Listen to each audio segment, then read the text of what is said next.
Emergency podcast time here for fantasy football today. I'm Jamie Eisenberg. That's Heath Cummings. We're going with the unfortunate news that there could be a season-ending injury for Ravens running back Gus Edwards. It's happening as we speak, so we're going to maybe get confirmation of the news before we're done with this emergency podcast, Heath. But the Ravens, as we know, they lost J.K. Dobbins for the season with a torn ACL. That happened in their final preseason game against the Washington football team. They bring in Le'Veon Bell, sign him to the practice squad. They have Tyson Williams on the roster.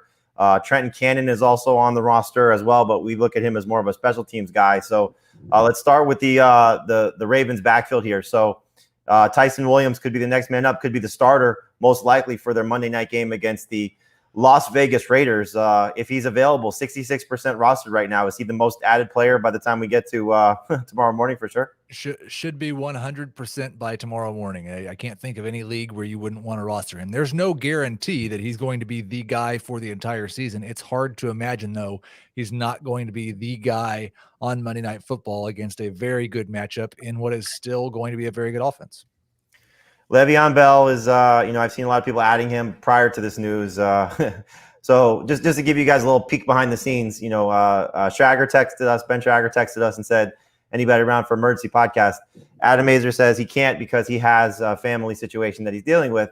Then proceeds to text us and say, I just added Le'Veon Bell in all the leagues that we're in together. So dealing with the family situation, but also able to make moves in his fantasy league. Le'Veon Bell right now is rostered in 25% of leagues. What's your interest level in Le'Veon, and how do you see this shaking out long-term if, in fact, this is the season-ending situation that we expect for Gus Edwards? Is it going to be Williams? Is it going to be Bell? Or is it going to be a third guy involved? I would kind of assume there's going to be a third guy involved. I think for this system, if you're looking for a guy to just hit the hole quick in what they do, the read option, I would think Latavius Murray, maybe even Adrian Peterson would be better suited for that than Le'Veon Bell. But they're going to get him in and see what they can get out of him. If you told me that all year long we're going with Tyson Williams and Le'Veon Bell, I'd probably have him at a 50-50 split because I don't know enough about Tyson Williams, and we haven't seen anything from Tyson Williams. And Le'Veon Bell didn't look very good with the Chiefs last year, but this is an offense that should generate a pretty decent yards per carry out of just about anybody. All right, so if let's say you're in a 10-team league, a 12-team league where Tyson Williams didn't get drafted and Le'Veon Bell is on the waiver wire, prioritize those two guys for me just in terms of somebody making a move right now. I would strongly prioritize Tyson Williams at this time, but I would want to try to find a spot for both of them. I did pick up Le'Veon Bell in one league. It was where I dropped Wayne Gallman to do it. So I'm dropping most handcuffs, the types of handcuffs that don't have a role without an injury for Le'Veon Bell. But not like a Tony Pollard, obviously. Somebody that's got a little bit more upside. Right, not a Tony Jones. Tony Jones, you wouldn't be dropping him. You're not dropping Jamal Williams. You're not dropping A.J. Dillon. You're not dropping those kind of players. What if Latavius Murray's out there? You mentioned Adrian Peterson. Todd Gurley is somebody that they worked out in the offseason, so that might be a name that they look at. Can you imagine a backfield of Le'Veon Bell and Todd Gurley, and Tyson Williams is the best running back on that team? But what about the guys that are free agents right now? So you're in a 12-team league that's competitive, a 14-team league. So let's say Latavius Murray was dropped. Murray's on the waiver wire in your fantasy league. Peterson's clearly available. Gurley's available. Prioritize those guys if you're trying to get ahead of this. Who do you think is going to be the guy maybe that the Ravens kick the tires on? I think Latavius Murray has to be the most likely since he was viewed by another team as good enough to be on a roster as recently as earlier this week. So I would go Latavius Murray, then Adrian Peterson, then Todd Gurley. I just wonder, like, the Lions brought in Todd Gurley for a workout. The Ravens brought in Todd Gurley for a workout. Something happened to Gus Edwards, and the Ravens said, no, we'd rather have Le'Veon Bell than Todd Gurley. So it doesn't seem like, and that could change, doesn't seem like the Ravens have much interest in Gurley.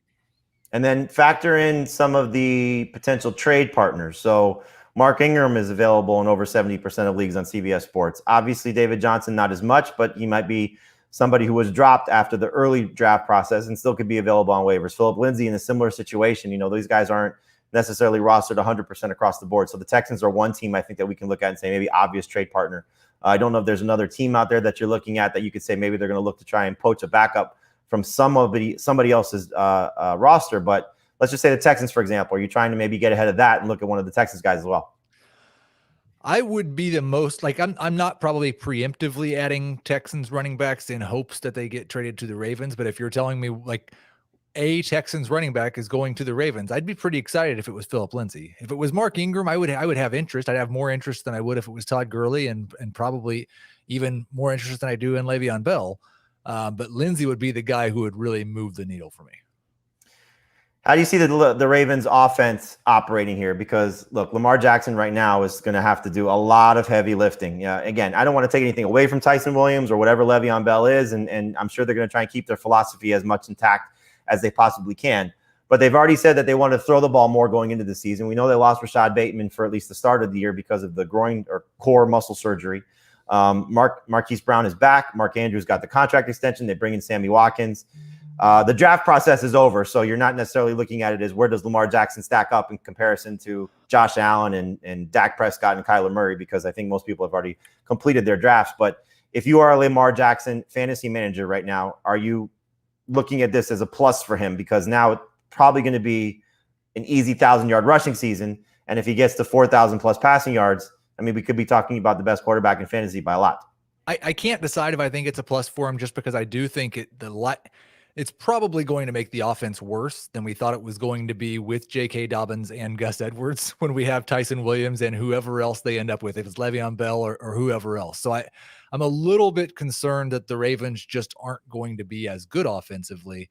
But I do think it's probably a little bit of a boost for both Mark Andrews and Marquise Brown and Rashad Bateman when he comes back. I had already shifted this offense a little bit more pass heavy than they were last year, but I still had them at 50% rush, 46% pass. For week one, at least, with this current roster, I've got it basically 48-48, basically an even split. And I think there's a chance their hopes of being able to be more pass heavy are going to become more of a necessity of being more pass heavy now. And that'd be good for the pass catchers. I'm not sure if it's good for Lamar Jackson. Last year, he was a lot better when they just went back to the old school, run the ball, run the ball, run the ball.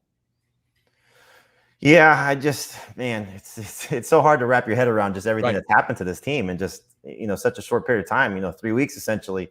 They lose their top two running backs. And, Tyson Williams was a guy I made the not a joke, but, the comment on Twitter that there's not going to be a James Robinson this season. But if there was going to be somebody, Tyson Williams seems like the most likely candidate, just given the fact that he's come out of nowhere. This was before Tony Jones got the second spot on the Saints depth chart. So both those guys kind of fall into that category. But now Tyson Williams really has the chance to be that type of guy. And you said it, and I think a lot of people feel the same way. They don't know a lot about this guy. He was somebody that's been on the team for, I think, over a year. I saw something there, on their practice squad, and, somebody who can hopefully make some plays. But again, already 25 years old. Like he's a guy, he was in college for 6 years and then had been on the Ravens for 2 years. He's a 25-year-old running back. So let's expand this for a brief minute here, because we spent a lot of time talking about the Ravens and the options there. But for fantasy managers that do lose Gus Edwards, potentially don't have Tyson Williams, can't pick up or don't want to necessarily pick up Le'Veon Bell, or can't get Le'Veon Bell, let's talk about some other guys that just might be available on waivers. To me, Tony Jones would be the first place that I would look.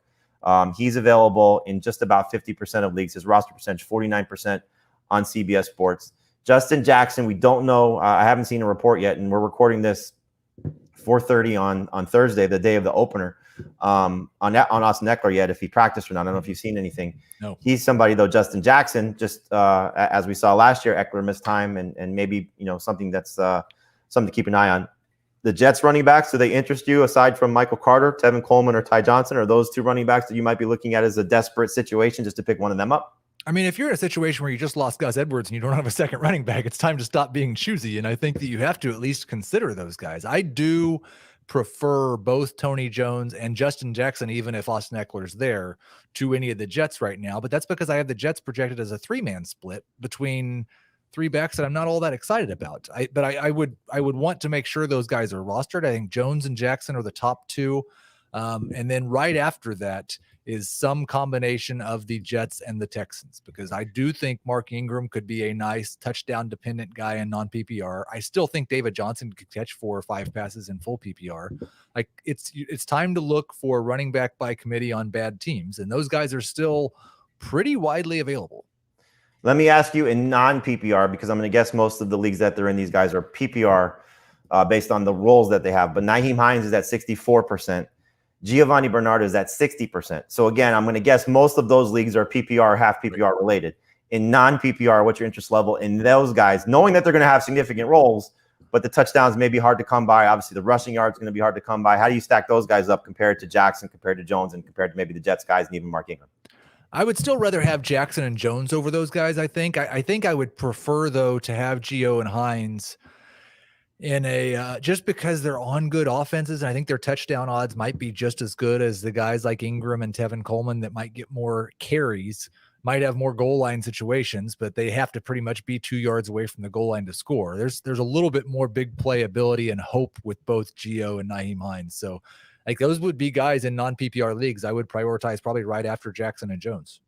You have some other guys that are desperation plays, but like, he said, you can't be choosy at this point, but guys that are going to be backups, but at some point might have a role to some capacity. And then obviously if an injury occurs, they could be in really good situations. But you got Wayne Gallman with Atlanta. He's at 21% roster percentage right now. Malcolm Brown with the Dolphins, he's at 19%. Savon Ahmed a little bit lower than that. So any of those guys, if there's an injury, but they're going to potentially play. Darrell Williams with the Chiefs, he's at 28% roster percentage. If something happens, Clyde Edwards-Helaire, you could be looking at clearly a lottery ticket type of guy in that capacity. In PPR, Kenneth Gainwell, he's at 38%. He's going to have some sort of a role with the Eagles. Boston Scott as well. So there are some guys that are out there, but clearly I think, Heath, you said it best. I totally agree. Tony Jones, Justin Jackson, those would be the first 2 guys I would look at. Of course, obviously Tyson Williams, would be the priority, but his roster percentage is getting up there, 66%. Ramondre Stevenson in that same range, he's 67%. He can have an opportunity to maybe help you as well. But take a flyer on Le'Veon Bell, I guess, at this point, just to see what's going to happen. He's at 25% roster percentage right now. And then again, we're looking at the value for the receivers here. Heath, if you're looking at this, I guess, from a flex perspective, would you be trying maybe to trade for Marquise Brown, maybe pick up Sammy Watkins or Rashad Bateman also? Maybe make a trade for Mark Andrews if you're, making a package of some sort to try and acquire them because their value might, improve if they have to throw the ball more. Yeah, especially if you're in a league where Hawkinson and Pitts were prioritized over Andrews, because then you know that people didn't have a very high opinion of Andrews in the first place. And so that would be a good target. I think Marquise Brown, people will not maybe realize that this is going to mean the Ravens are going to be more pass heavy. He would be a good trade target. I'm not sure about Bateman just because you're in a crunch right now for roster spots, and Bateman's going to have to go into an R slot. At the very best case scenario, you're using him week 4. I would kind of think with missing all this time, he's probably more of a second half of the season type guy. But as a desperation flex, I think I'd probably rather have Sammy Watkins right now than the secondary guys on the Jets or the Texans. All right. So again, we're waiting for confirmation, but the report is that Gus Edwards suffered a season-ending ACL tear to his knee in practice on Thursday. So we'll have obviously the latest update on CBS Sports HQ on CBSSports.com. We'll bring you the update on our next Fantasy Football Today podcast, which will be dropping on Friday morning. But just a tough situation for the Ravens, tough situation for fantasy managers as well that have drafted Gus Edwards. Hopefully you'll be able to find one of these backups: Tyson Williams, Tony Jones, Justin Jackson. We gave you the list. Maybe the fantasy managers with Lamar Jackson, Mark Andrews, Marquise Brown, Sammy Watkins, these guys all benefit. But the Baltimore Ravens, down after losing J.K. Dobbins, down after losing Gus Edwards. I'm laughing in like sheer disgust. It's just so flabbergasting that they're going to lose their top 2 running backs before top even 3. Justice Hill too. Justice Hill too. That's a great call. So Justice Hill also, don't want to disrespect him.